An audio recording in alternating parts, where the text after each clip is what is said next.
Hello, and welcome to the Doofcast, the official variety podcast of doofmedia.com. My name is Scott Daly, and admittance to this podcast is only allowed if you have a stamped copy of Form 1927-B. And I'm Matt Freeman, and I do something about that, but it's not my department. Besides, it's my lunch hour. This week on the podcast, we are frantically trying to get through as many of our patron-produced episodes as possible before the year ends. As you guys might know, donating at the $20 level on our Patreon gives you Doof Warrior status and the ability to select a topic, any topic, for us to do a show on. This week, we have our good friend Free Buddha. Thanks so much for the support, Buddha. Matt, what did they ask us to watch? Terry Gilliam's 1985 dystopian classic, Brazil. Brazil. This is a movie, we were talking about this right before we hit record. I don't think I've seen. I own the Criterion copy of this, but I think it was one of those, it was half off, so I bought it and then just never watched it, but I'm not 100% sure on that. I had never seen this movie, Cool. and I love 12 Monkeys like tremendously. It's one of my maybe top 5 movies, so definitely in for Terry Gilliam. Obviously, he's done a lot of things. Yeah. I'd say we're a pro Gilliam podcast, or at least older Gilliam. He's said some stupid things in the past couple of years that don't really endear myself to the guy, but we're definitely fans of his work. Yeah.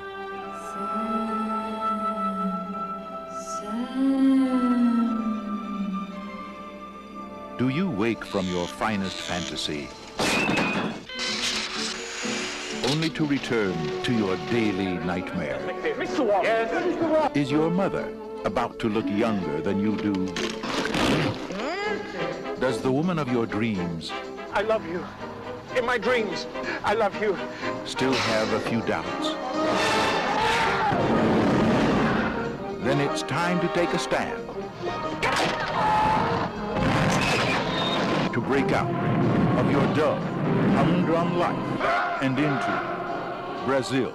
So pleased you could make it right this way.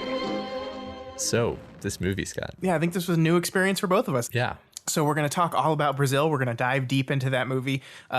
Spoilers for the whole movie. If you haven't seen Brazil, go do that and then come back and listen to it, because we're really going to dive deep into this thing.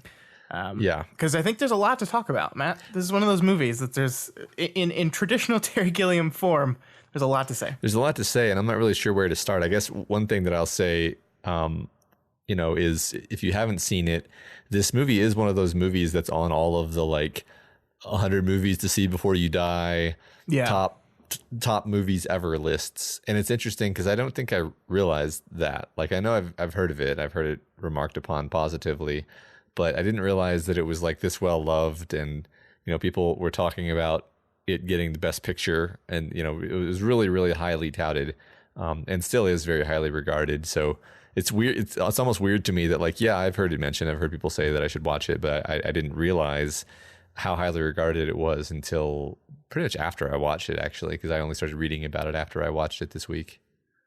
Yeah, I would agree with that general sense. I mean, it's been on my radar as one of those movies that I need to watch for a very, very long time. I think that's why I bought the Criterion, because I saw it was on sale and I was like, I gotta watch this movie.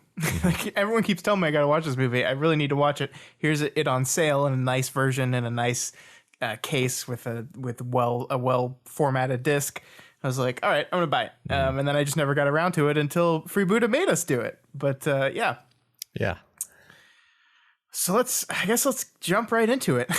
I don't know how else to start this. This is a big movie. It's complex. There's a lot going on here. So let's start with your overall feelings before we dive into the details. What did you think of this movie overall? So I think the thing that I immediately go to is the visuals being really amazing. That's what stands out about it. So I know you said overall, but overall what stands out to me is the visuals and it just being this dreamscape experience. It's one of those movies where it's more about the experience than the plot. And I think later we might get into how that was actually a little bit of a problem for me with the movie. But if I set that aside, I can certainly appreciate just the visual splendor of it, and like it was like having a 2-hour like actual dream, and the atmosphere and everything about it was really really unique. And yeah, what were your overall feelings, Scott? Yeah, I loved this movie to death. I was, entranced by it. I think the visuals are absolutely like the key to why this movie is as well regarded as it is. Like the way Gilliam created, like the set design in this is fantastic. There's so many little bits of detail everywhere that we'll go into. It's like the design of the world is a story within itself, right? Like before any of the characters say anything or any action happens, just like seeing how things are laid out, and the design of the sets, the design of the backgrounds, the posters that are on the wall, just the look of everything tells you so much about this world without anything else, without any other part of it. And I think that's absolutely incredible. I loved what the story had to say. I mean, like the original, the working title of this movie was 1984 and a half, which is a reference to both obviously 1984 and then 8.5, which is a movie that Terry Gilliam really, really loved. And it's kind of like this mix of those two type of styles. And I don't know, there was just something about this that just got me from the beginning and carried me all the way through to the end. And I was on the ride the whole time, and I loved every bit of it.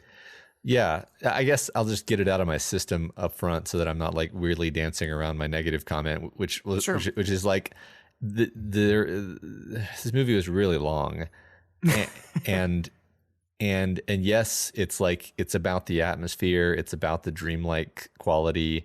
It's actually in some sense you can't dispense with the scenes where it's just like a long shot of someone in a setting, because that's establishing a certain feeling. But also, I mean, to confess, there was one point while watching this where I was like, oh my God, how much longer is this movie? And I paused it and I saw that the little bar was like perfectly in half. So I was literally halfway through the movie and I was like, oh Jesus, I have to get through that much of this movie. And I was like, I'm not exaggerating. Like that was my feeling of like, I have to get through this. And so I wasn't enjoying it. Like, and the thing is, I definitely enjoyed parts of it. But my overall feeling was like this needed to be tightened up. Like, I don't know. I feel like this needed to be tightened up. Yeah, I mean, that's interesting. I mean, I obviously don't agree, but I do think the movie is kind of unwieldy, right? Like it feels like Gilliam had so many ideas and he wanted to put them all in this movie. Like I mean, the central hook of this movie is like terrible dystopian bureaucracy like destroys everything, right? Like it is the killer of dreams, and our main character Sam Lowry is a guy who has basically given up on life. Like he has there's conversations where his mom asks him, don't you have any dreams? And he says no, and like all he does is escape into his dreams because he's like given up on any kind of advancement or future or anything in this world. And I mean, the point of the movie, spoilers, is that that's true, that like there's like it's a very melancholy ending where it's like you can't escape from the system. There's no way to do it. And I guess he kind of does it in his dreams, but it's like all like an illusion, right? So right. Yeah. Speaking of the movie doing a lot of things, and speaking of the mom, like the whole thing where she is getting progressively younger due to like expensive plastic surgery. It's like, that's an interesting concept, but I don't completely see how it fits in with the overall theme of like a soulless bureaucracy. It's like, yeah, I mean, I guess she's wealthy, and the wealthy are using their wealth and power to make themselves young again. Like it doesn't necessarily all hang together quite as well as maybe it could, and maybe some of those elements could have been, if you were going to have to take a scalpel to it and make it shorter, then I would choose stuff like that And then I know, like, I can already hear people yelling at me, like, you mean you're just like cutting the awesome parts. And I'm like, yeah, I guess you're right. I just, I don't know what else to do about the pacing. Yeah, I mean, like, it's tough to say for me because I don't agree that the pacing was a problem. But like, I don't know, like those scenes, like the scene, I loved the scenes with his mom. Like, I thought it was so, his relationship with his mother is so fascinating because she's this person that like, she has enormous influence in this world. And she's like pushes him through it. And yeah, like I love the first plastic surgery scene, Matt. Like it's so disturbing. Her face like stretched over that thing.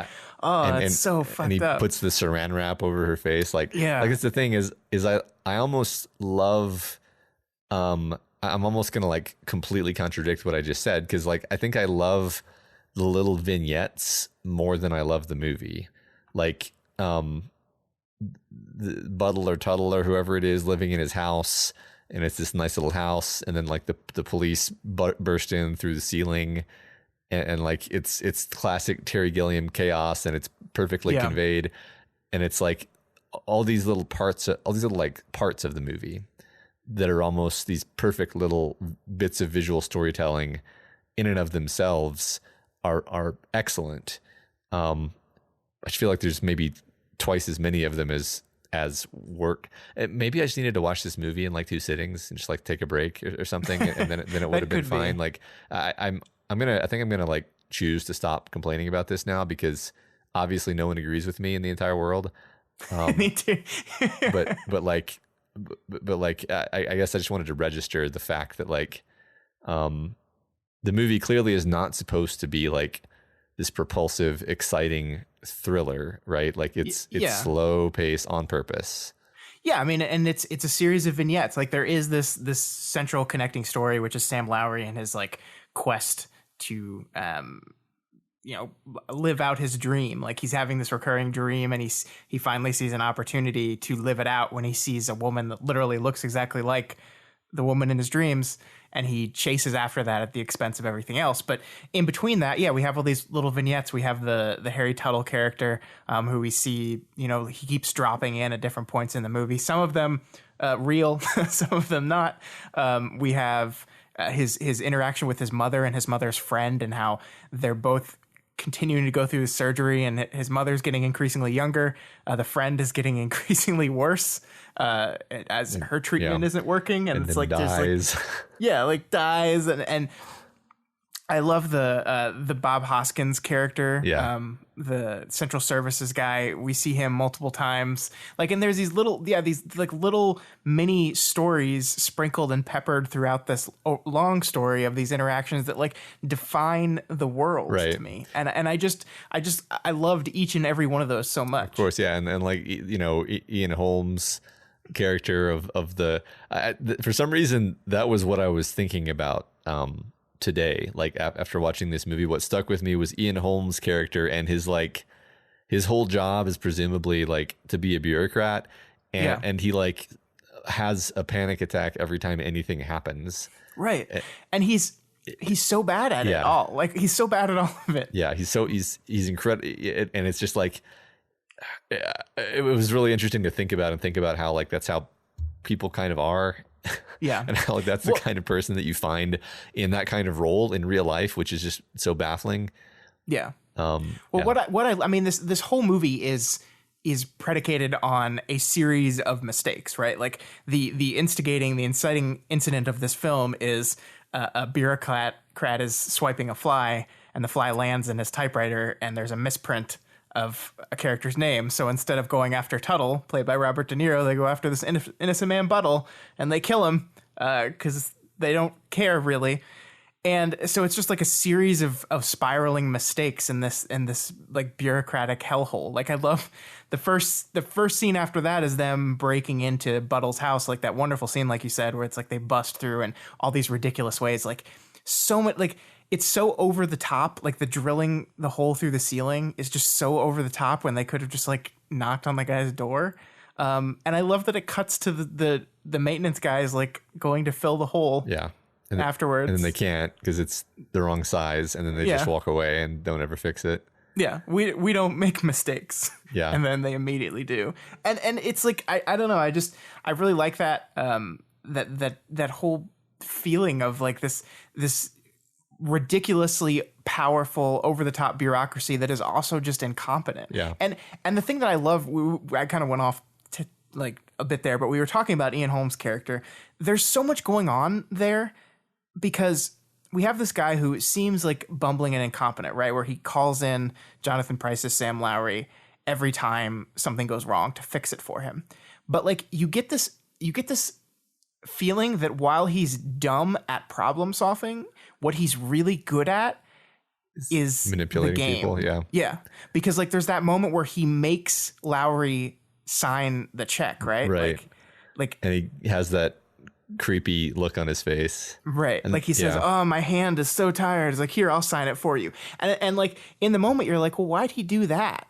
And then like the movie never really spells it out for you, but like one of the crimes that's listed against him at the end is forging the signature of a superior, right? So like there's heavily implied nature that was just a very cynical cover your own ass move on Ian Holmes' part. That he gets this guy to do it for him and then he's protected. And that's such a bureaucratic bullshit move to make. And it's in the background. That's wonderful. And I think that's what's filled through this movie is wonderful, like background world building.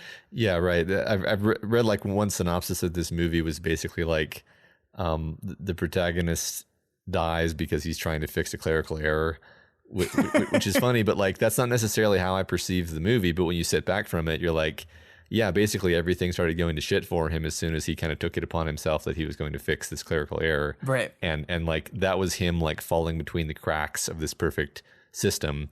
And then he could never be like allowed back into the good graces of the system because he had seen it, that it was flawed, and his name was on it, right? In a sense, his name is now associated with the flaw. So I do like that. And I agree with you there that like, I think I like that a lot because the film really doesn't draw too much attention to that moment other than Ian Holmes just being a little bit creepier than he is in the other moments. Yeah. I mean, like at some point in the back of my mind, I think I was like, oh, are they building this mass incompetence like to such a level that the guy doesn't even know how to write, and he's making Lowry sign it for him because he doesn't actually know how to write.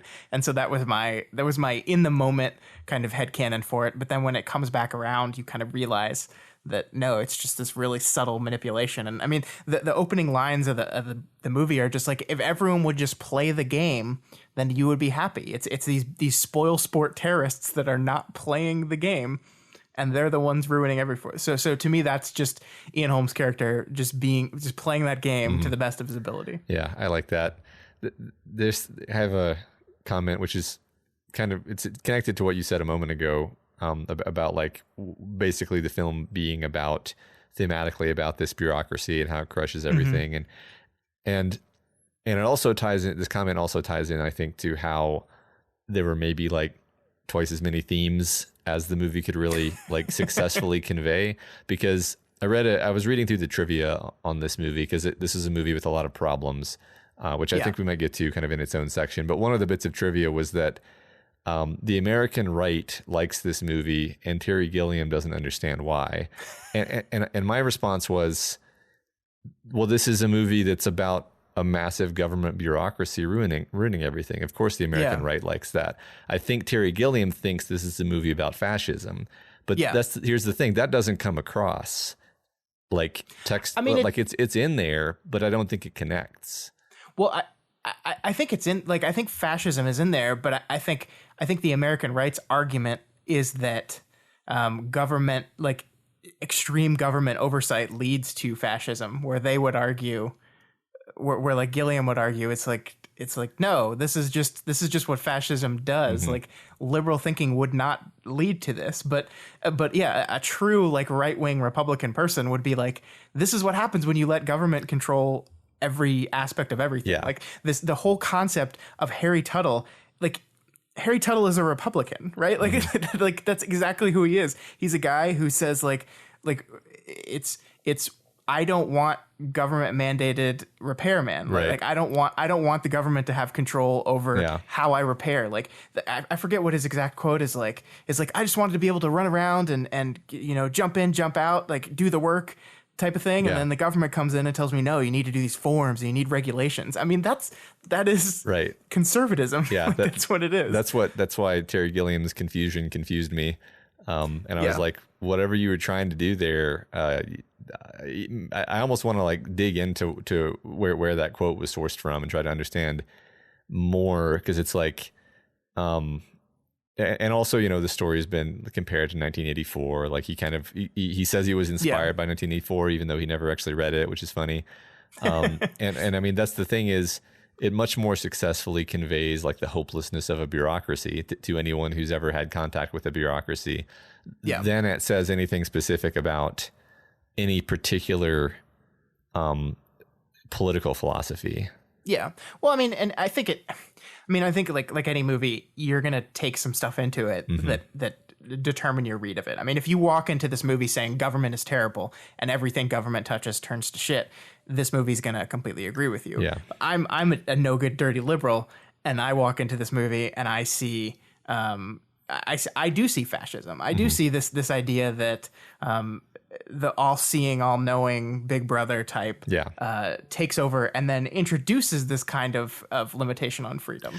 Not that it's the natural result of government oversight, but it's just specific kind of totalitarianism. And I think you're actually right, and I think that's probably like the more textually supportable read, because if you look at like the posters in the background, they're very much fascist propaganda. Yeah. I mean, like to the point where some of it is like direct quote stuff. Yeah. Like, right. I think my favorite one, Matt, since we're talking about the background propaganda, I mean, like there's stuff like loose talk is news talk, which is wonderful. There's suspicion breeds confidence, which is wonderful. But my favorite is the statue in the middle of the square that says the truth shall make you free.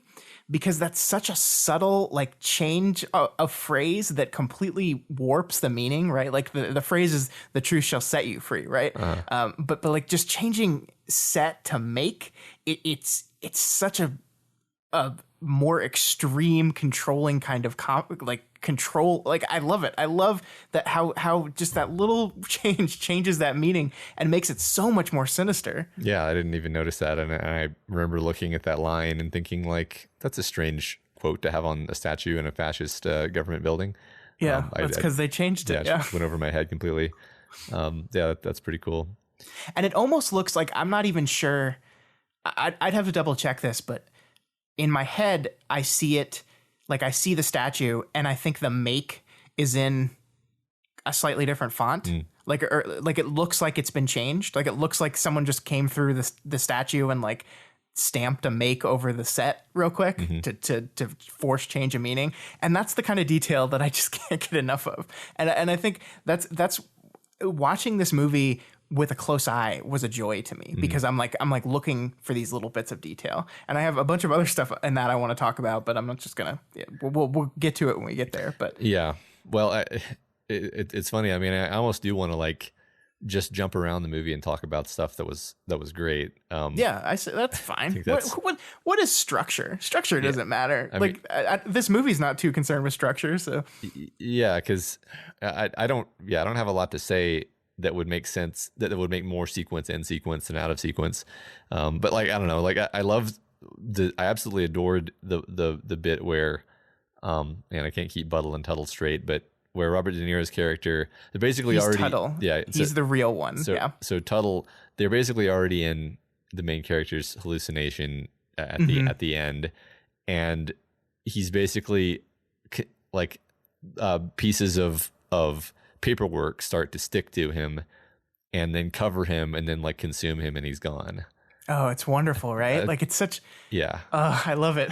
it's so like unnerving, and also like it in context of the film, you're like, that can't actually have happened. So we're entering like a magical realism, like as fast and loose as the story plays with absurdity. That's impossible, and so it makes you kind of unnerved, and then it becomes clear eventually everything becomes less and less coherent, and then you realize it's a hallucination. But that's kind of like the first thing that does it. And just, I don't know, there's something so creepy about like the paper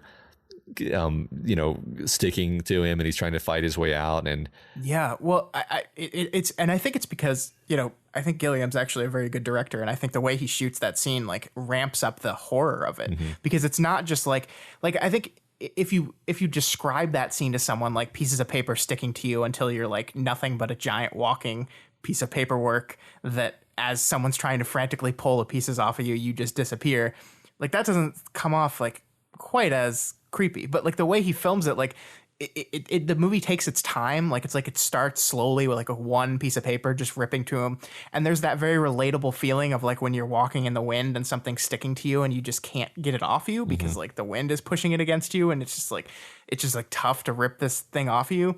And then he just like takes that and like turns the dial up slowly. And so it's like, I think because it starts in this relatable place before it gets to that fantastical moment, it's just like you're there with it. And it's very disturbing. And of course, it's, the character who had escaped the system, right. being literally consumed by the paperwork that he was trying to escape. And which hammers home like that hopelessness that is about to be completely hammered home by the actual end of the film. Yeah. So. And I think what I really appreciate with it, and I think this is something Gilliam kind of does in all his movies, like he does it in 12 Monkeys as well, that like as we approach the third act, the movie gets very frantic and starts playing very fast and loose with reality. But it's funny because this movie kind of primes you for that throughout. Like we have these moments where Lowry is flashing to this mystical dream of him where he's this armor clad angel fighting for this innocent girl.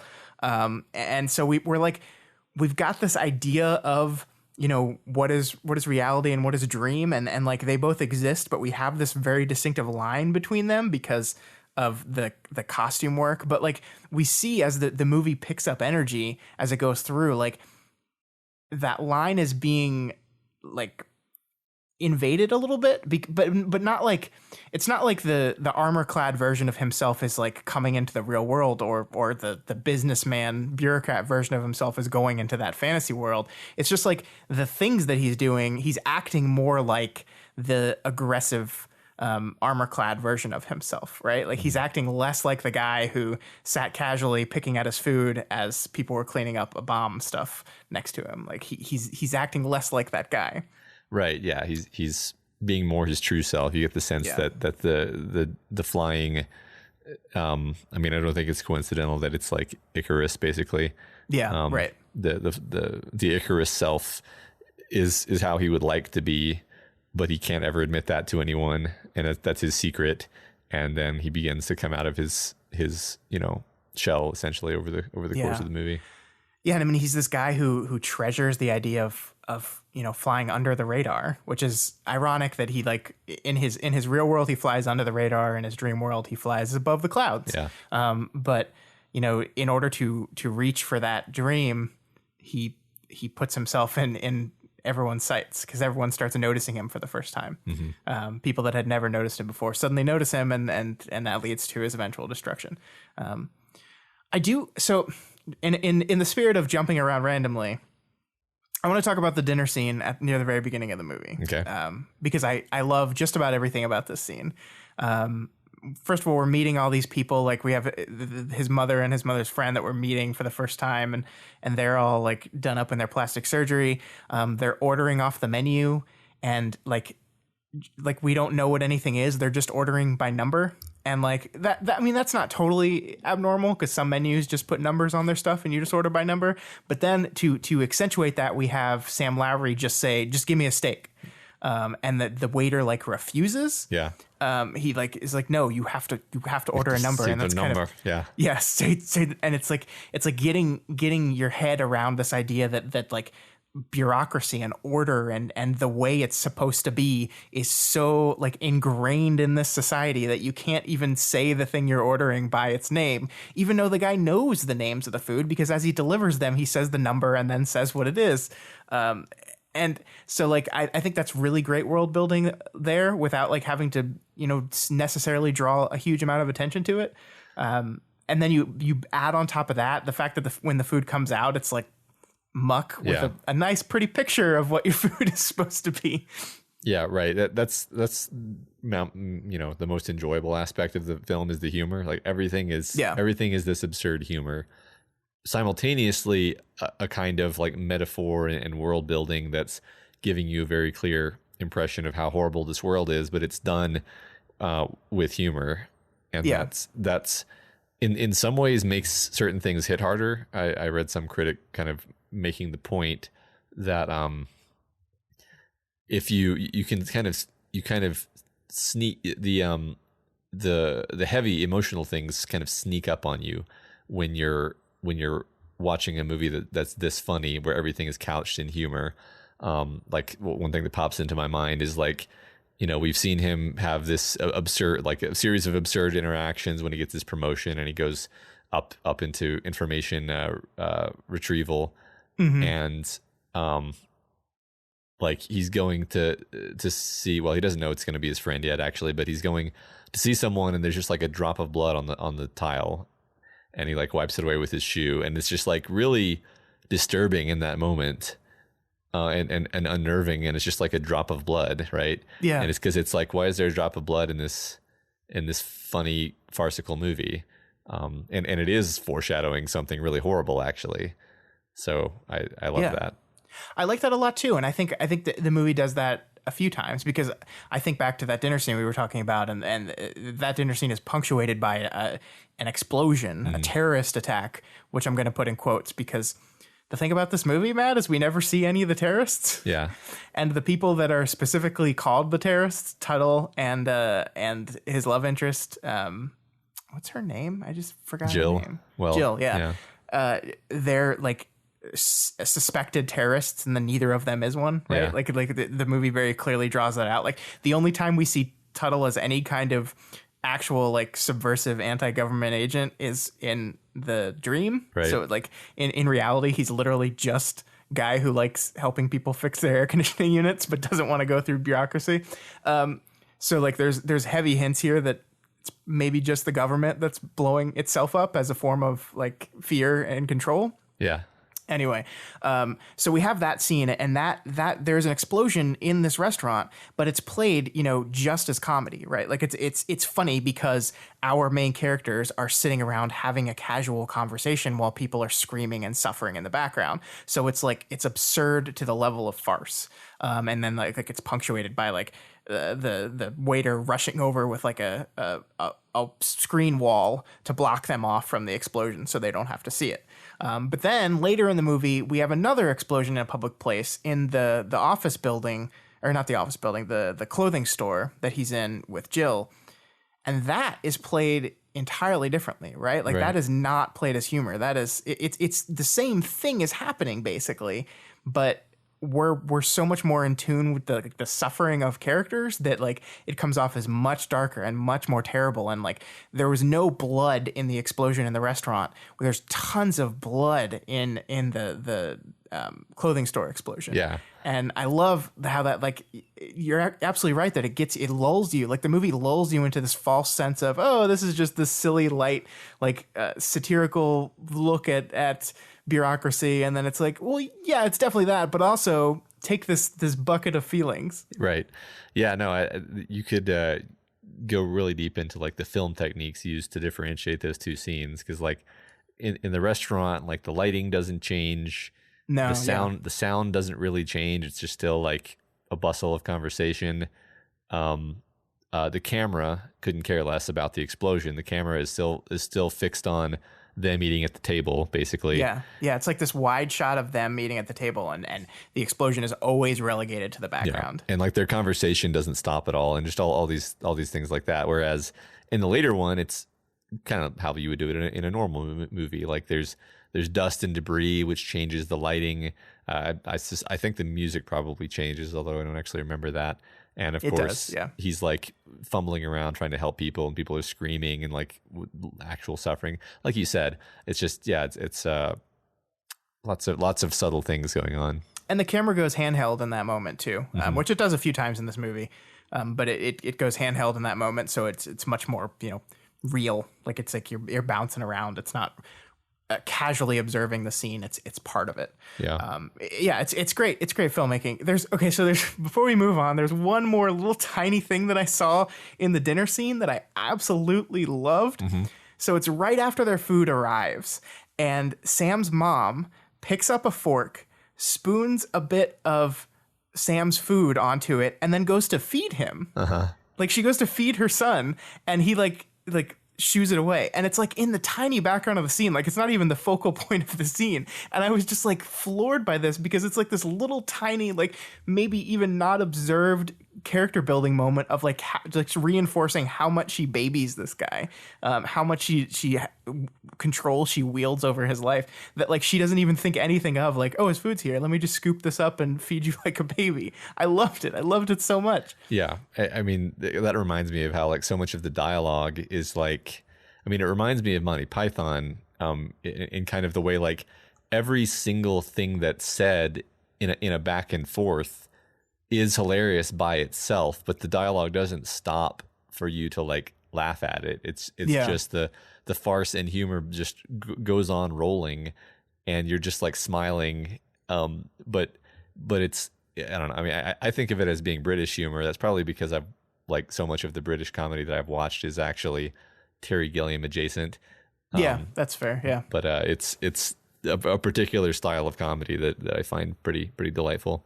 Yeah, I mean, there are moments in here that it's just like classic British comedy, like just the kind of dry wit of some of the stuff is like, yeah, it's like, how are your twins doing? It's like, it's actually triplets. Oh, where does the time go? Yeah, right. It's like, what does that mean? Yeah, right. I love that. Yeah, and then later when the girl is in his office and he's like, oh, is that one of the triplets? And he says something like, I think so. Or, yeah, I think so. Something like that. Yeah. It's wonderful. But I love how it's layered on this movie that's actually very dark and melancholy and not positive at all. Like this movie ends on the most dour note you can think of. So much so that the studio that released it in the United States was like refusing to release it that way. They wanted to change the ending to make it happier. Yeah. I mean, can we talk about that for a minute? Like, sure. The fact that he had this, Terry Gilliam had this fairly dramatic struggle with the studio to release the movie, and he did some fairly extreme things. Like he put out a full page ad in a newspaper that was like, you know, name of the producer, when are you going to release my film? Release my film, signed Terry Gilliam. Yeah, it was like a direct call out. Yeah, and like on television, he was being interviewed about the movie, and they were like, when is it going to come out? And he's like, well, you know, you got to ask my producer, because he's not letting it come out. Here's a picture of him, and he holds up the picture to the camera, which kind of aggressive dick moves actually. Yeah, and then ultimately they were, the U.S. I guess distributor was trying to make a cut with a happier ending, and then like he was showing his own cut, like semi illegally showing his cut around Hollywood and like at film schools. And he would do this. He would do this wonderful thing where he would be invited to like give a presentation at a film school, and he would say, "Okay, well, I'm bringing a visual aid," and his visual aid was just his entire movie. And like he would be like sitting at the front of the classroom getting calls, like there would be assistants rushing in to being like, you've got a call from blah blah blah at the studio telling you can't do this. Yeah, and he just did it. Yeah, he would screen it to students. He would screen it to critics. Yeah. And apparently like one of the many things that contributed to the movie being released somewhat close to his vision was that there was like Best Picture Academy Award buzz based on critics viewing his screen copy. Yeah. And the studio was like, all right, we can't mess it up and then release it and then not get, like it would be too embarrassing. So yeah. But they still didn't even release his full cut. It was like something of a compromise that still had the downer ending that he wanted. Yeah, he was allowed to supervise the cut that they were releasing, which was a big deal, because the cut that they were working on to release, he had no like input in at all. Like I don't even think he was aware that it was going on, that they were like secretly working on another cut. Like he was just like, my movie's done, it's been cut, why haven't you released it yet? And it's because they're like secretly recutting it behind his back. So yeah, I mean the version that originally came out in theaters in the US was like I think the full version is 142 minutes, and the version that came out is like 132 or something. So they still cut about 10 minutes out of it. I'm pretty sure we both saw the 142 minute cut. I don't know for sure. Like I know I did, because I know the Criterion version was like like they made a big deal, be like the director approved cut. I kind of want to find that out, because you said one thing in this conversation where I was like, I don't remember that. So this says which was it? 2 hours and 12 minutes, which is 132. So it looks like I saw the 132 minute. Huh. Which I wonder which part it was. Well, you said something. You said when they're listing his crimes. I don't remember any part of the movie where they list his crimes, and I don't remember. And I read another thing that was like, the movie says that Jill was killed in the process of arresting him. I read that, but I don't remember that in the movie. Yeah, that was so he gets captured, right? And then like he's in that bag. They show the Buttle guy get put in at the very beginning, and the bag's like hanging from a hook, and he's like being like conveyor belted through different bureaucracies, and they're like they're listing his like one person lists his crimes, the next says, confess and it'll save you money. And they just like he goes through a conveyor belt of bureaucrats that are all telling him he needs to admit to everything that he did. And then, so did you have the scene? You didn't have the scene where the Minister of Security like comes to him in the prison cell dressed as Santa Claus? No, no, I didn't have anything that you just described. Basically, they arrest him, and then there's like what I felt was a really awkward like cut. And then like basically the next thing that happens is he's in the big cylinder and going to be tortured. Huh. Yeah. And then he escapes from that. There's this moment where the wheelchair guy comes to him dressed as Santa Claus, and it's this really off-putting scene because he's like in this prison cell being like abused, and he's dressed as Santa, and he's basically telling him, by refusing, you're just running up your bill, which is another hilarious thing in this movie where like they charge you for the investigation into you. Like if you're investigated and that costs the government money, they bill that to you. Which actually I read is the inspiration for that is Gilliam read about the Salem witch trials, and they did that to people that they investigated to be witches. Like they said, well, we've taken a lot of time to torture you and to interview you and to gather all this evidence against you, and that's money. So you have to pay for that. So that's something that really happened in real life, and he took that in this dystopian movie. I've always heard that that's the way they do it in, or the way they did it in communist China. Anyway, I don't know if they still do, but I've always heard that as the rumor. Yeah, that's kind of an important scene. Yeah, I'm kind of blown away because he tells him that Jill's dead, and then he like says, oh no, like he's distraught at first, but then he goes, oh no, that's like I did that, like I made her dead. And then the guy says, yeah, it's weird, it actually happened twice, some sort of bureaucratical oversight or something. And that's when he realizes that she's dead.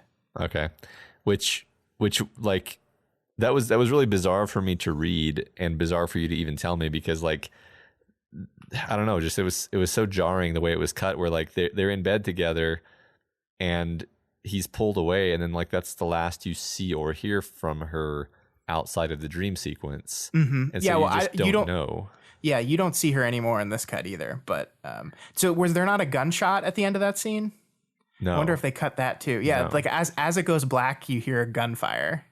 Yeah, there was no gunfire. That's yet another thing that was weird about the cut, is it's like it cuts in the middle of what seems like it's going to be a scene, or even toward the beginning. It's like they come to get him, and then it's like, okay, cut.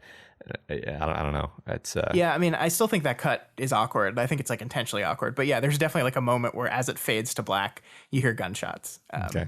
Yeah.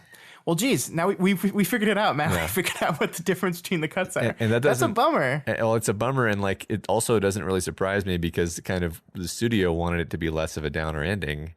So it seems like they left the I don't know, the stinger where you find out that he's basically like been lobotomized or just his mind is gone, and that he never escaped. But they take out all of the stuff where it just like really kind of drags you through the mud about how bad it is, which is almost seems like it's really pulling the punch of like the point of the movie. Yeah, I think you're right. And I mean, I think knowing that she's dead also makes the moment where he gets in the truck and he sees her and climbs in with her like all the more impactful, because like now you're 100% sure. You're like, yeah, this is just all in his head. Mm-hmm. Which in retrospect, like I should have known that immediately, because Jack has the baby mask that he's been seeing, right? Like for whatever reason, I guess just I wanted to believe that was really happening, but his torturer walks in wearing the baby mask that all the people in his vision has been wearing, and in my head, I just went, oh, I guess that's what the torturers wear. And I didn't think anything else of it. All right, now I've got to figure this out, because that's also what I thought. But when did they lobotomize him, or when did it become a dream sequence? My assumption is everything after they strap him in that chair in that room is a dream sequence. So he gets strapped into the chair, and then from then on, it's his dream sequence. Okay. Yeah, that makes sense. Yeah, they do. I think they do the shot where they like drag him to the chair, maybe. Yeah. Maybe. I think that's the moment to me. Okay. Because that's confusing. Yeah. But like, I think it's intentionally confusing, and it's confusing in a way. You know what so we had a whole episode about 12 Monkeys, and we talked about how much we love 12 Monkeys and how much we loved the futuristic sections of 12 Monkeys. Mm-hmm. And that's kind of this movie, right? Like, especially the way Gilliam shoots the stuff. Like, he loves the fisheye lens, right? Like, he loves using that lens because it's so off-putting and weird. And he used that so much in that future part of 12 Monkeys, and it's everywhere in this movie, especially when he's someone standing in front of a bureaucrat, like ordering them to do something. And of course, there's the element of like a very tiny TV screen with like a giant Fresnel lens magnifying glass in front of it. I loved that as just a world building thing. Like, everyone views a tiny screen through this giant lens that like makes the image bigger, but like distorted and weird. Yeah, less focused. Yeah, it's just this beautiful little element of world building. There's also a wonderful shot when he's in Bilbo's office and the camera like rotates around so that you're seeing his face through the Fresnel lens. And I just thought that was like, just like as an image, it was beautiful. Yeah, I mean, it's almost a way for him to like do a zoom, right? Like, it zooms in, it focuses on his face a little more, without actually having to move the camera other than on the lateral plane. He's such a good director, or was, because his latest movies have been real bad. Did you ever see Zero Theorem? I think was the one. I think I watched Zero Theorem quite a while back because someone had said it was like the spiritual successor of 12 Monkeys. I think I didn't even finish it, actually. Yeah. He calls this a trilogy, right? He says Brazil, 12 Monkeys, and Zero Theorem is his dystopia trilogy. But that's like a lie. It's like a revisionist. That's like, yeah, I meant to do this. It's kind of like the Cornetto trilogy, where it's like, yeah, okay, sure. Yeah, we put an ice cream in each of these movies, and they're all related. For fun, we'll call this related. Sure. Yeah. He's very different, like tones though. Like, I'm looking over I haven't seen that many of his movies, but like, it surprises me to see that he directed Fear and Loathing in Las Vegas. It surprises me to see that he directed The Brothers Grimm. Have you seen Fear and Loathing in Las Vegas? I mean, it's like, in retrospect, it makes perfect sense, I suppose. Yeah, but like, tonally, it's a different. I think what I'm reacting to is the tones of the films. There's a lot of, like, as you say, fisheye lens, dreamlike weirdness, very Terry Gilliam. But I think what I'm trying to say is he doesn't repeat himself. He's not boring. He's not monotone, but he definitely has his motifs that he likes. Yeah. So I guess we're going a little bit off topic here, but I saw The Man Who Killed Don Quixote at Fantastic Fest, which is Gilliam's 30-year long passion project.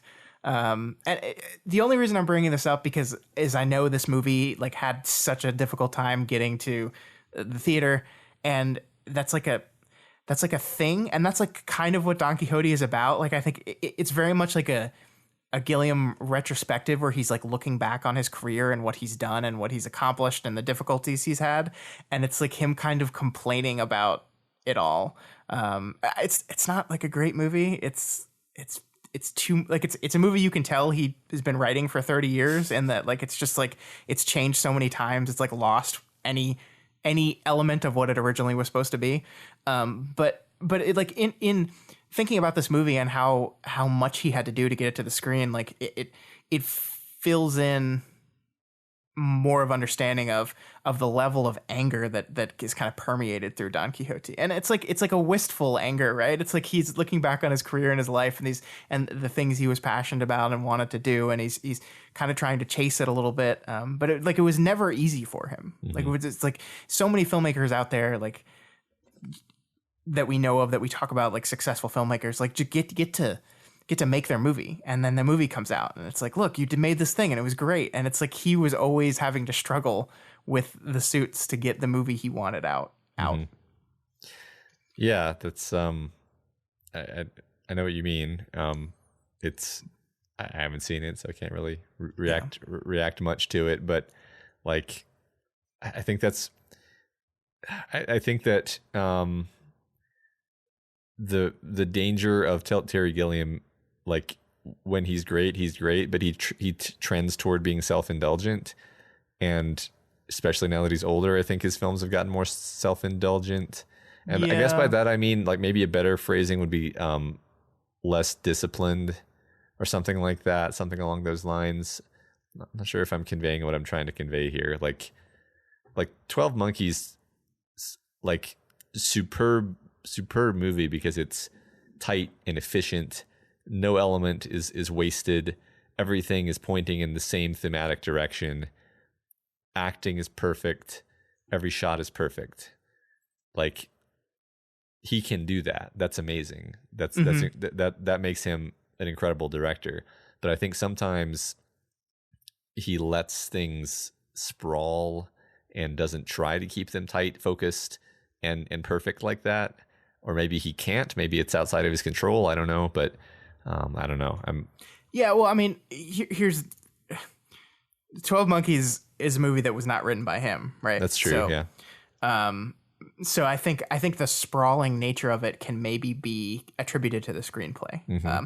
And because I mean, Brazil came out 10 years before 12 Monkeys, so I mean, he is capable of taking a tight script, which I think 12 Monkeys is a great script, and making a very tight, controlled movie with it. Brazil is a movie with a script that is not tight, that is a script that is much more interested in kind of just like moseying through this world. And so when he takes that script and directs it, that's the type of movie he makes. And I could like I obviously like this movie a lot more than you. And it's not that you don't dislike it, like we've been talking about all the things that were great about it for the last 30 minutes. So like but I can see when I look at those two movies why, like, if you had to choose between 12 Monkeys and Brazil, why you would say every time I would rather watch 12 Monkeys. I get that. I would probably rather watch this movie, and it's not that I don't love 12 Monkeys. I am with you on that 100%. I am just so much more interested in like exploring the detail of this world. Like I feel like there's a lot of stuff I caught on this view, and I feel like I could watch this movie 3 more times and probably catch some more stuff that's going on that I just didn't get this time. And I don't necessarily feel that way about 12 Monkeys, which isn't a knock on it. Well, yeah, I want to watch this movie again. I think that's something I should say. Like, I want to watch it again and pay attention to the visuals, because on this viewing, you know, you're processing it, you're trying to understand what's happening, you're trying to understand where it's going, and so you're paying attention to certain things. Now that I know all of that, I want to watch it and, you know, pay relatively less attention to stuff like dialogue, relatively more attention to visuals, tiny details, stuff in the background that I may not have caught, because I already know that it's going to be just absolutely rich and something that's going to like keep giving in that regard. And you know, I've seen 12 Monkeys like 15 times, so and yes, that's also very rich and layered, but like I think I got it down at this point. So yeah. Cool. So anything else you wanted to say about Brazil?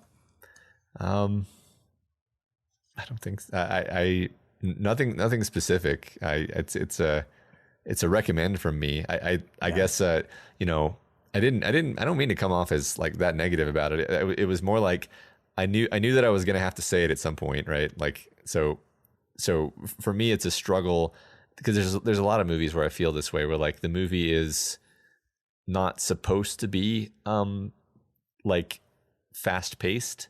Yeah. And takes its sweet time. Like a lot of Kubrick is like this actually.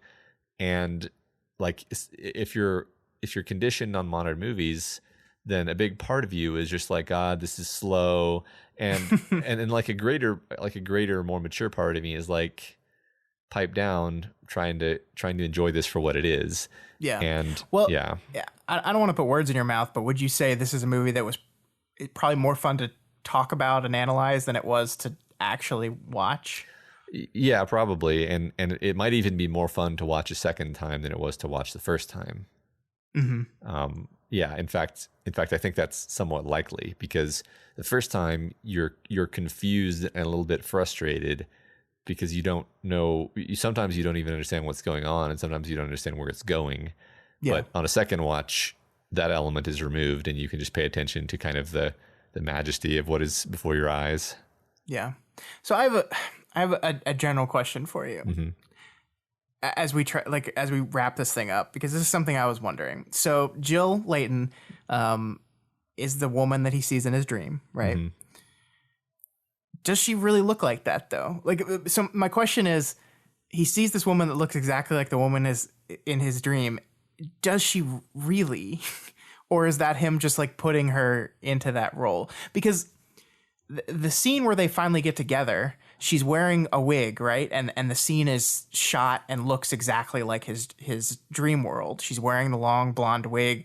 It's very bright out. Like, there's almost no sun and no green in this entire movie. But when they're in bed together, the sun is shining outside and there's like a little hint of grass out there. And that's supposedly supposed to be like before he goes full dream world. Mm-hmm. So I'm just wondering, like, has the line between what's real and what's not been blurred much earlier than we thought it was? Like, could it be possible that this woman that he saw and became obsessed with doesn't actually look anything like the woman in his dream, and he's just like filling that in because he wants it so bad, and he sees someone that like maybe she looks kind of like her, and his brain fills in the rest? I don't know if there's like a true answer to that, but I was just curious of your take on it.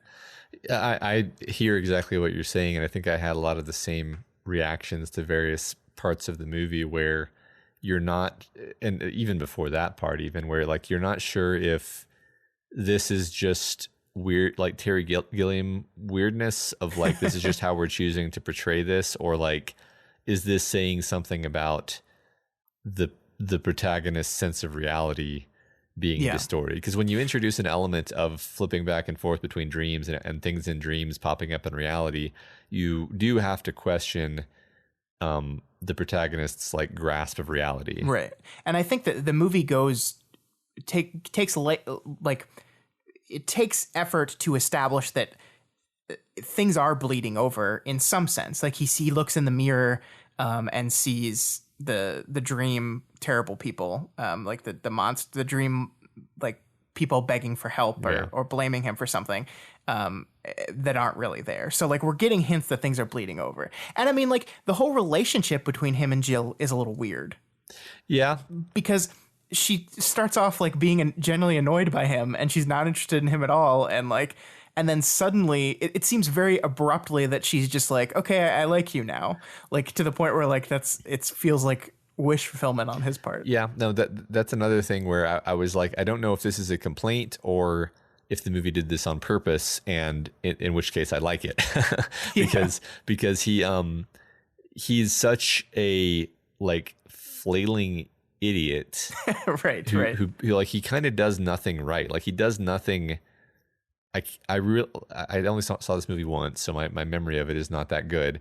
But as far as I can tell, like, he does nothing that would win her over.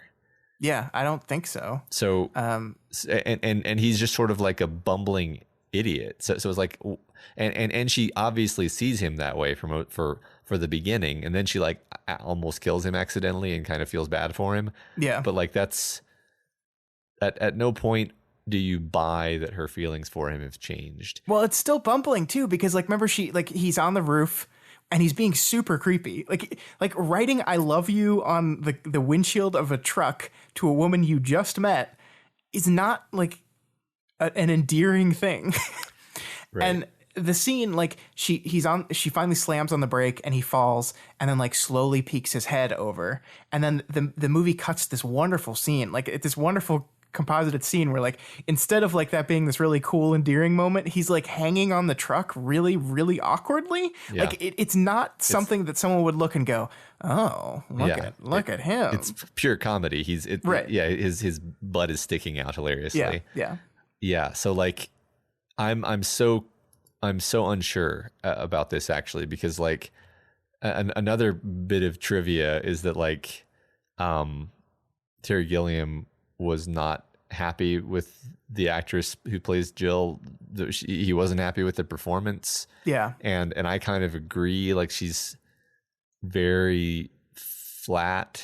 She feels like she's in a different movie. She feels like she's in a different movie and is like, sometimes you're just like, you're not acting. You're just there. Like you're supposed to be in danger in this scene. Yeah. And then in the like, when I was watching it, I was like, well, maybe kind of we're saying something about like the fact that he's freaking out and she's not. Maybe his sense of the danger here is ridiculously overblown or something like that. But like, no, I think in reality she just wasn't that great. And I mean that was my assumption before I read that same trivia that you did, that he wasn't happy with her performance. That like, because you look at every single one of these other actors and they're all acting like they're in this big satire, where they're kind of goofy. I mean, even the serious actors, like the actors doing very serious things, like Michael Palin plays Jack the torturer, and it's a small tiny bit and he's doing terrible things, but he's playing this like a satire, and everyone is,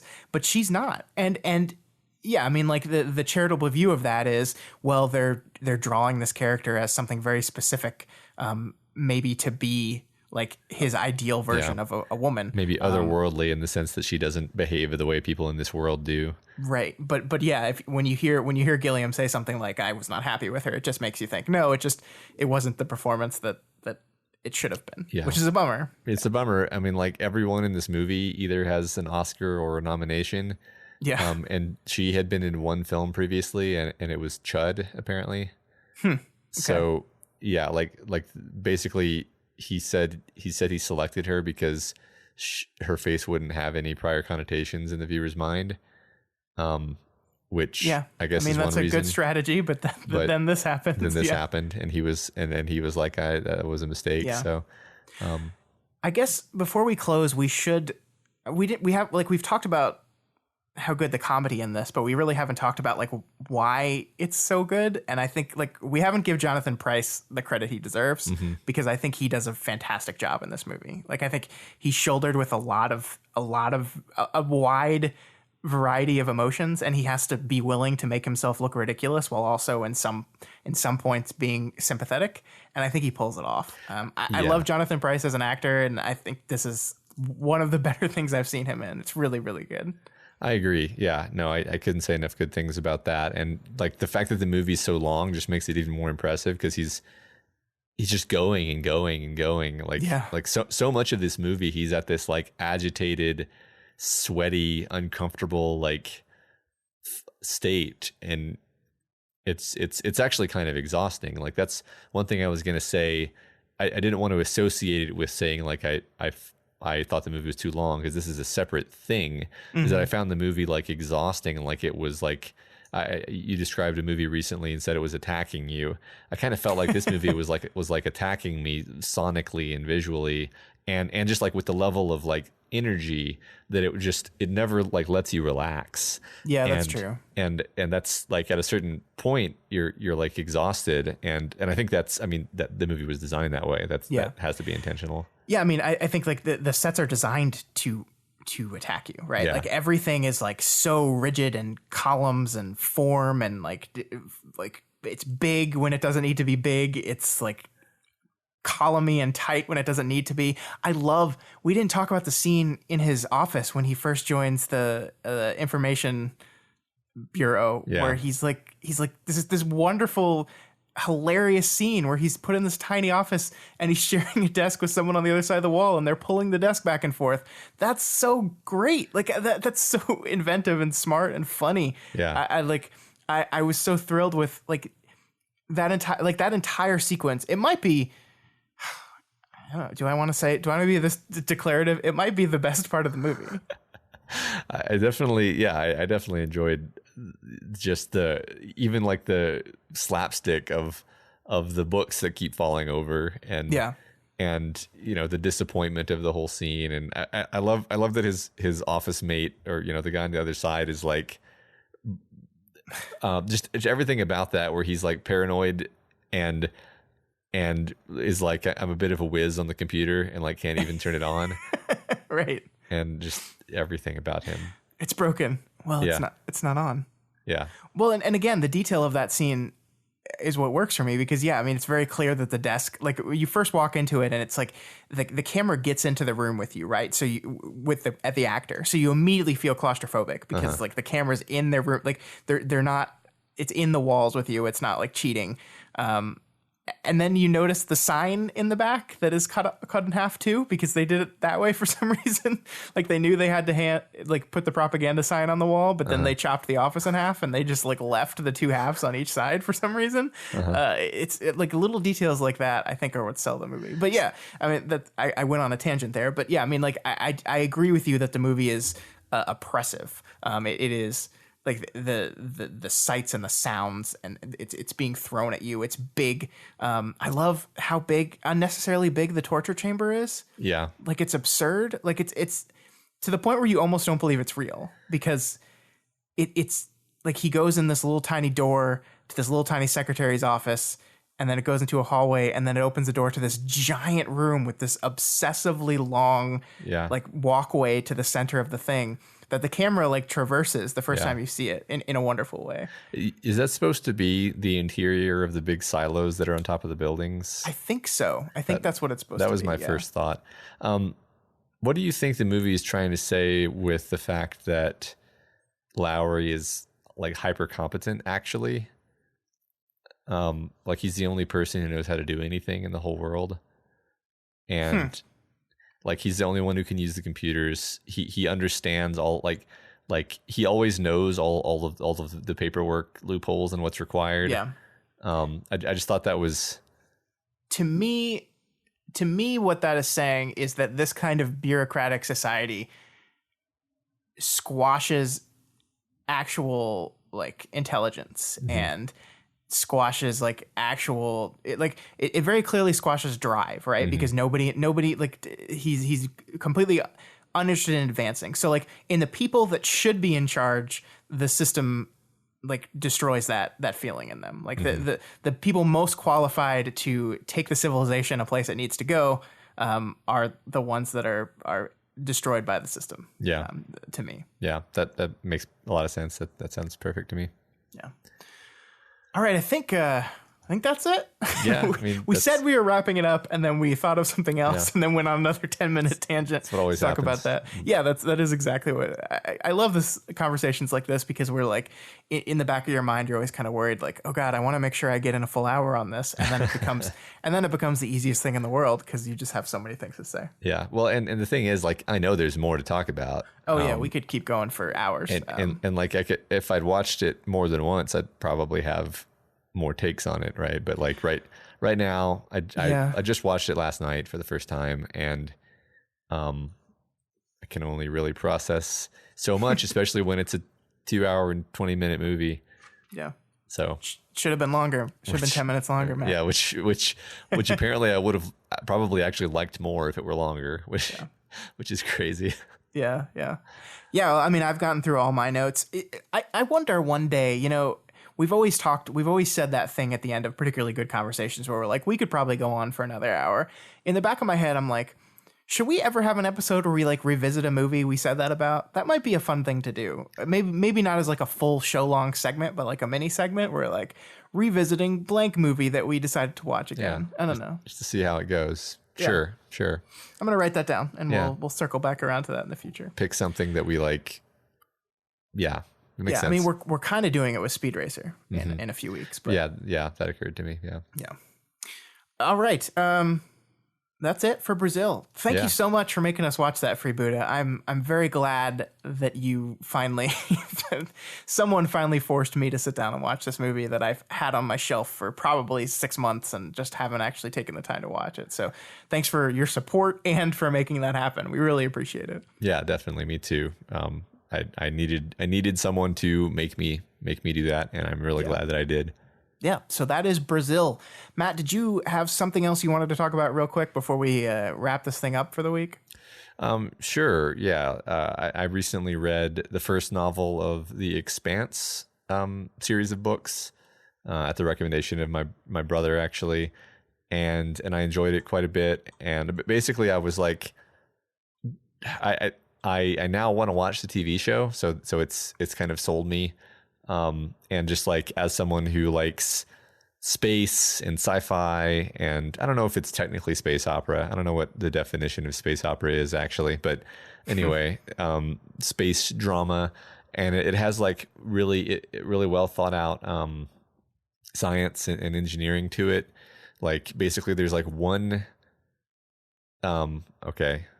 I'll hedge a bit, but like basically the story hinges on there being like one conceit of like you have this new kind of engine that is like really efficient and allows for really extreme levels of thrust. And then like from there you just extrapolate, okay, what would we do? What would we be able to do with that? Well, we'd be able to colonize the solar system pretty effectively with just that and not really requiring a lot of other technological developments.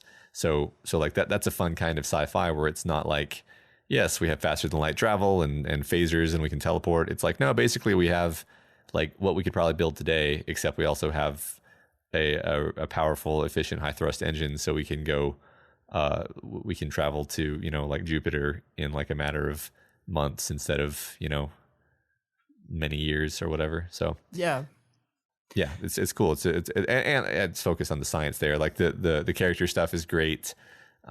Great characters, like memorable characters. Good, like just well written. Just really well written. I liked it. Cool. Yeah. The show has been on my radar for a while now, probably from Daniel also. I think I watched like the first episode and I liked it, but I just got distracted and never went on with it. Both of those are things I'd like to explore further. We could probably do an episode on the show one day. That'd be fun. Yeah. It is like, it's cool because that's the show that Sci-Fi canceled. And then it was saved by, I think it was Amazon that saved the show. I think Jeff Bezos is actually a fan of it. Yeah. And what Bezos wants, Bezos gets. Yep. Cool. So that's The Expanse. I think because Amazon saved it, all episodes are available on Amazon. If you guys want to watch it and haven't yet, and we'll do that too. Yeah, I think I'm going to commit to watching that. All right. One more thing before we go, Matt. It's my favorite time of the year. Oh yeah. It's awards season. It's here because today, December 6th.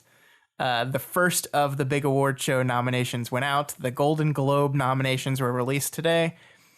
And I'm not going to go through everything because, frankly, we don't have time to do that. But I just wanted to kind of go down some of the more interesting things. They were very Golden Globe-y in that sometimes there's just a lot of random stuff on there that you're like, really? For example, Best Motion Picture Drama. Bohemian Rhapsody is on this list. Okay. It's not a very good movie, Matt. So I hear. don't know what it's doing there. We got Black Panther, Black Klansman, If Beale Street Could Talk, A Star Is Born, and then Bohemian Rhapsody. Uh-huh. And then Best Musical or Comedy, because they have that distinction in Golden Globes for some reason. We have Crazy Rich Asians, Green Book, The Favorite, Mary Poppins Returns, and Vice. I actually heard Vice is not a good movie, so I think people were surprised to see that on there too. But it's one of those highly political movies, and people really like. I think it's Adam McKay that does those. People really like him, so it's Golden Globes. It's just the Globes. All right, can't wait to see who takes home the Globe. One of the really cool things, though, that I'm happy happened, Elsie Fisher, who played the 8th grader in the movie 8th Grade, got nominated. So she's like this 15-year-old girl that now is nominated for a Golden Globe. And as silly as the Golden Globes are, that's cool. Like, it's cool to be honoring people like that. I saw her Twitter today when she found out, and it was hilarious and adorable, and it was really great. That's awesome. That's really cool. Yeah. So those are the, like, there's nothing really much else to say. Alison Brie got nominated for Glow, which is cool, in the TV category. This Golden Globes. Yeah. I'll probably put a link to all the nominations in the show notes if you want to check all of them out. But we are in award season now. The narratives start now, Matt. Who's going to win the best thing? If the Globes are any indication, Widows is not going to do very well. First Man is not going to do very well. And what's the other big one they left off? I'm blanking on it. Hereditary, the horror film, was completely left off the Golden Globes. So it's not too much of a surprise. No one respects horror, but yeah, right. They don't do well in award shows, right? Yeah. So it's fun. It's narrative time when we talk. Like, first we have like the contenders, and then we have the backlash for the biggest contenders, and then we have the backlash of the backlash, and it's so much fun. Award show talk. So it's kind of like elections, where we create like a coherent narrative for why everything happened, even though it's really just the chaotic actions of a bunch of individuals. Yeah, exactly. Sounds perfect. Yeah. Well, especially the Golden Globes, because they're like notorious for being like, I'm trying to think of a way to put this where it doesn't sound too. They're very able to be influenced by studios. Okay. Studios can influence the Globes nominations in very effective ways, because unlike the Academy Awards, which are people working in the industry and it's a large group of people, the Hollywood Foreign Press Association is a pretty small group of people that have complete control over who gets nominated and who wins these awards, and they're easily influenced. Let's just say that. So that's what makes the Globe silly. It's an award show that all the stars come and get really trashed on, so it's always fun to watch. But we'll see. We'll be covering those shows, or I will, because I'm obsessed with award shows for some stupid reason. But I'll bring updates as they come to the show, and I'll be reacting non-committally to what you say. It's our way. Yep. We are going to have our own award show, though. Oh yeah, coming up here in a couple weeks, I think. See, I enjoy that because then we're in charge. Yeah. And our awards are silly. We have to change the name of it, though, because the Golden Planets doesn't make sense anymore. Yeah, that's true. Plus, it's a very not so subtle dig on Golden Globes. So yeah, no, whatever we think of will be much better than that, though. Yeah, absolutely. Cool. All right, guys, that is all we had for you this week. If you have any opinions on Brazil, the Golden Globes, or The Expanse, or anything else, you can reach out to us via email at doofmedia@gmail.com or over on our Twitter account @doofmedia. That Twitter account is also the place to follow us if you want to find out about any new shows we have or anything else that's going on in Doof life. So follow that one. Yeah. And if you're not already subscribed to this podcast, we encourage you to do so and ensure you never miss an episode. You can find us on iTunes, Stitcher, YouTube, Google Play, and pretty much anywhere else podcasts can be found. And you can find this and all of our shows over at doofmedia.com as well. That's like our one-stop place for everything we do. And if you like what we do here and want to support us, consider becoming a patron of Doof Media. You can head on over to patreon.com/doofmedia and pledge $1 a month or whatever else you can afford. This episode only exists thanks to the wonderful generosity of our longtime patron Freebuddha. Freebuddha is one of the ones that's been with us for a while. Yeah. So it's great that we finally got their turn at the show around. Yeah. So that we're giving a little something back in the form of talking about a movie. Hopefully entertainment. I don't entertainment. Know. Yeah. Matt, one more thing though. We are. This is where I shill for more donations because we are a mere $17 away from our next goal. $17. That's it. Yeah. We are starting our Doof Plays thing, which we're gonna dive into the world of video games, maybe do some cooperative streaming with me and Matt, with me and Elise, just all around the Doof land. All of our people, we're gonna do some game streaming, and we're gonna try to do some interesting stuff with it. So if any of that sounds appealing to you, it's a great time to be a patron. Yeah, Scott, you said interesting stuff. I think the right word is like ridiculous stuff. Yeah, I think that would be more appropriate. Ridiculously interesting. Yeah, ridiculously ridiculous and ridiculously interesting. So yeah, also please consider rating and reviewing us on Apple Podcasts, because every review helps us get more exposure and introduces new people to the content that we make here. All right, guys, we will be back this time next week. I think we're going to do another patron-produced episode, Matt. I think we're going to get one more in before the end of the year. I think we're talking about Edge of Tomorrow next week.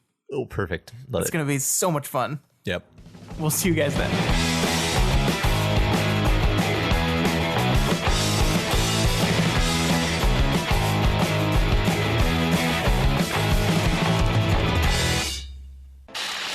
My name is Doof, and you'll do what I say. My name is Doof, and you'll do what I say.